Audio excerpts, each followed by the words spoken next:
Nothing is more expensive than losing your joy and peace of mind. Bismillahirrahmanirrahim. Assalamu alaikum, ladies and gentlemen. Very fresh morning from Mohabbat Valley.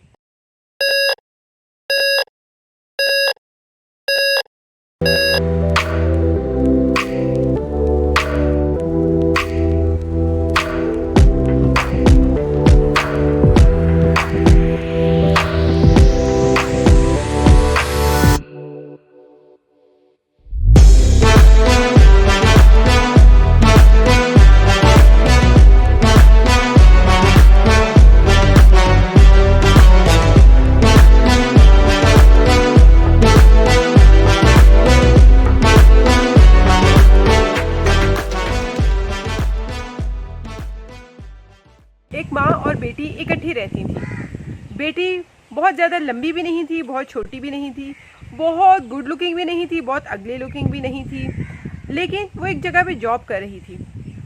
उनकी ज़िंदगी बिल्कुल एक routine में गुजर रही थी, very boring. और जहाँ पे वो काम करती थी वो सारे भी उसके बारे में यही ख्याल करते थे कि she is really a boring girl और women, you can say as well. एक दिन क्या होता है कि वो एक शॉपिंग सेंटर में जाती है और वहाँ पे देखती है एक हैट है जो कि उससे अच्छा लगता है। वो अपने सर के ऊपर उस हैट को रख के देखती है और उससे लगता है कि मुझ पे ये बहुत ज़्यादा सूट कर रहा है। और जैसे ही वो वापस मुड़ के देखती है, एक छोटी बच्ची अपनी माँ के साथ खड़ी हुई उसे देख रही होती है और वो हैट उस बच्ची को भी बहुत अच्छा लगता है और वो कहती है, aunty you are looking really good in this hat. उस औरत की आज तक किसी ने तारीफ़ नहीं की होती।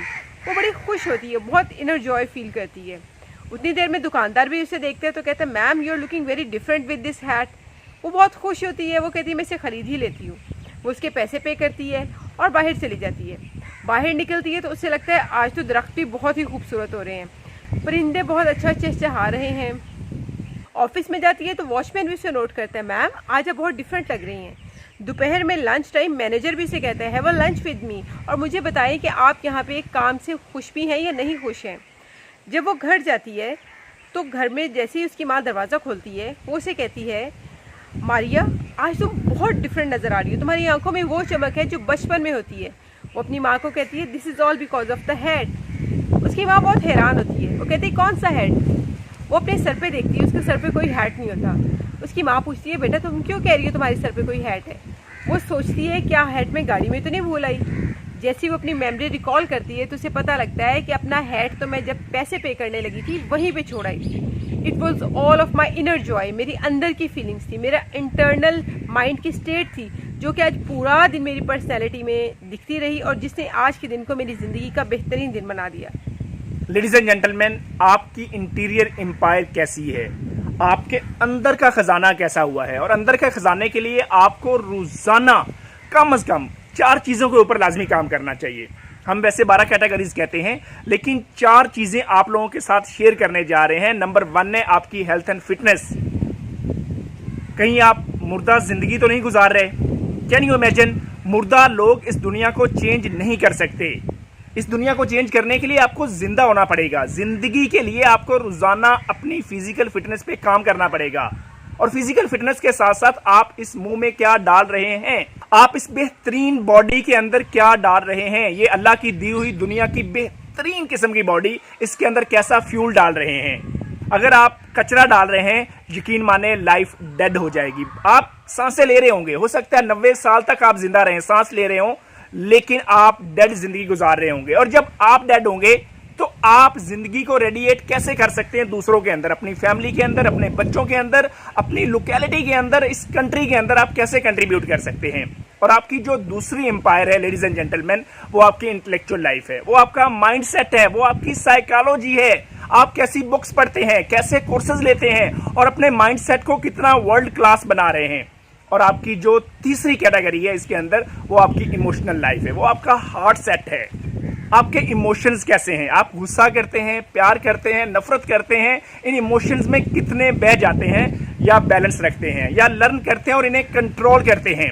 और उसके साथ साथ ये मत भूलिएगा, ये तीनों कैटेगरीज अपनी जगह अहमियत की हामिल है, लेकिन आपकी स्पिरिचुअल लाइफ ये भी आपकी इंटीरियर एम्पायर का एक हिस्सा है और अच्छा खासा हिस्सा है।